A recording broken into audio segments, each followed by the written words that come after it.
Hello বন্ধুরা, তোমরা সবাই কেমন আছো? আশা করি তোমরা সবাই খুব ভালো আছো। তো আজকে আমরা দুজনে মিলে চলে এসেছি খড়দা ২ নম্বর প্ল্যাটফর্মে।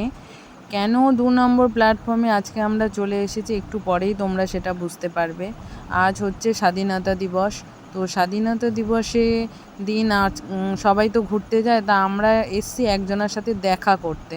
অনেক দিন ধরেই ভাবছিলাম যে এনার সাথে একটু দেখা করতে আসবো, তো আমাদের কাজবাজের জন্য টাইম হয়ে উঠছিল না। তো আজকে আমরা দুজনে মিলে চলে এসেছি। দেখুন आ रही है या एक 12 डिब्बों की गाड़ी है। यात्रीगण অনুগ্রহ করে শুনবেন ট্রেন নম্বর 31429 শিয়ালদা লোকাল 1 নম্বর প্ল্যাটফর্মে আসছে। এটা কে হয়? আপনার কে হয়? মা? আপনি মেয়ে? বাড়ি? তো মায়ের এখানটায় থাকে আপনাদের? আপনার তো আর ছেলে পেলে নাই? ছেলে দেখেন? হ্যাঁ, না ছেলে দেখে। আপনি মেয়েরাই তো মাকে দেখে না? ছেলেরাই তো বিয়ে গেছে, আমি তো জানতাম না। আমি মাঝে মাঝে দেখি আপনাকেই দেখি, আপনি খাবার টাবার দিয়ে যান। খাওয়া হয়ে গেছে। তাকে খাইয়ে দিলাম, আমরা খাবার নিয়ে এসেছি, আপনি যদি একটু খাইয়ে দেন ওনাকে আমাদের একটু ভালো লাগবে। প্লিজ আমার মুখটা না না না না, আপনি মেয়ে, আপনার কোনো ব্যাপার না, আপনি তো মার জন্যই করছেন। আপনি তো মা, আপনি মেয়েরাই একমাত্র মা দেখে দেখে, মা বাবা। হ্যাঁ, সে তো পৃথিবীর আলো দেখিয়েছিল, খেলার জিনিস দেখি এখান থেকে যাতায়াত করি, আমরা রোজ যাতায়াত করি তো দেখি, আপনি একমাত্র দেখেন। এত রোজ ঝড় জল গরম, আপনি তো একটা চিন্তা করতে পারেন না। আমরা গরমে মরে যাচ্ছি। আমরা এত গরম গেল 42 44 45 ডিগ্রি, কিন্তু এই মানুষটা কিভাবে যে আছে এখানটায়।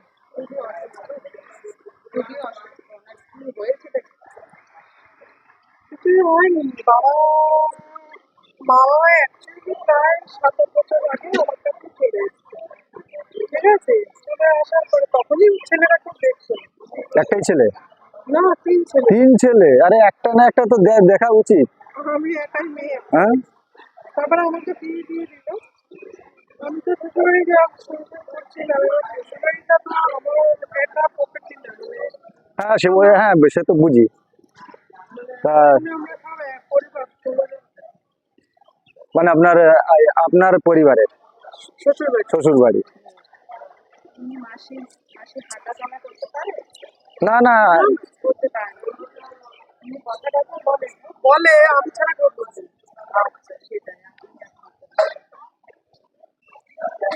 মানে আমি ছাড়া কেউ পারবে না, শুনতে পারবে না। তাহলে রাতে খাওয়ানোটা কি করেন? রাতে কোনোদিন মুড়ি টুড়ি দিয়ে শুকনো খড়াতে ভাত খেতে পারে।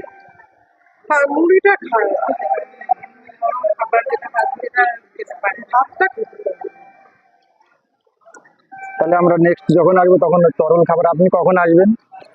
আমি আমার সংসার, হ্যাঁ, আপনার কাজ বাজ সেরে তারপরে। এবার আমার কোনো সময় সন্ধ্যাবেলা টাইম হয়, কোনো সময় এই টাইমে টাইম হয়, কোনো সময় আবার কালকে যেরকম আসে 11:30 করে খাইয়ে একটা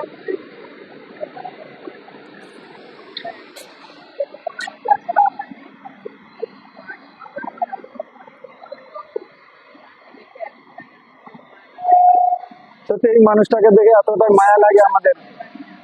আমরা ভাবতে পারছি না যে এনার 3খানা ছেলে আছে। তো এই মানুষটা কি অভাগিনী মা।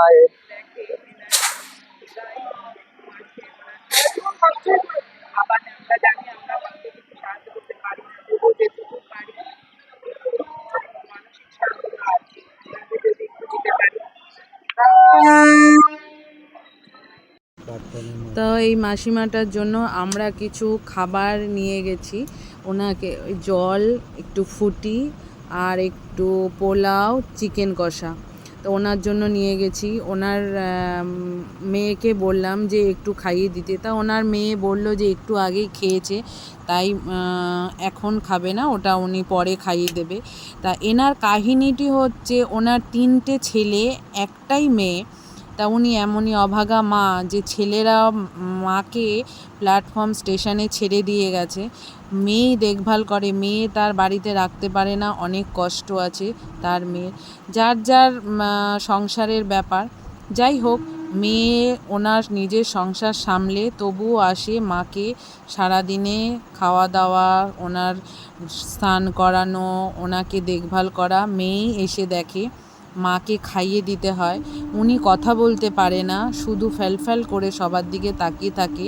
তবে আপনি কথা বলবে সেই কথাটাও উনি কিন্তু বুঝতে পারে। উনি ওনার চোখে আর হাতের ইশারাতেই বুঝিয়ে দেয় যে উনি কতটাই খুশি হয়েছে।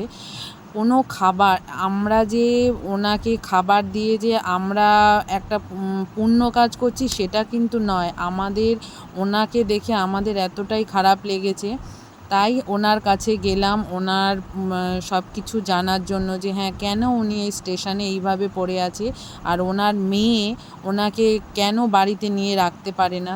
উনি মেয়ে তাই কষ্টটা বুঝলো। আর আপনি দেখুন উনি কেমন আমার বরের হাতটা ধরে আছে, এটাই বলার চেষ্টা করছে যে উনি খাবারটা পেয়ে খুব খুশি হয়েছে। তো আপনারা হয়তো দেখে বলবেন যে আমরা হয়তো ভিউজ বাড়ানোর জন্য করার জন্য গেছি, কিন্তু একদম মোটেও সেটা নয়। অনেক দিন ধরেই ওনাকে দেখছি এইভাবে গরমে শীতে যেভাবে উনি কষ্ট করে বসে থাকে, তো ওনার পাশে গিয়ে দাঁড়ানোর একটু চেষ্টা করেছি। আমি কতটা দাঁড়াতে পারবো আমি জানি না, তবু এটুকু তো করতেই পারি, এটুকুই ওনাকে আমি দিতে পেরেছি বলে নিজেকে অনেক ধন্য মনে করছি। ভগবান হয়তো আমার হাত থেকেই এটা ওনাকে দিয়েছে, এটা আমার কিছু না, ভগবানই আমাকে টেনে নিয়ে গেছে। আর প্লিজ ভিডিওটা ভালো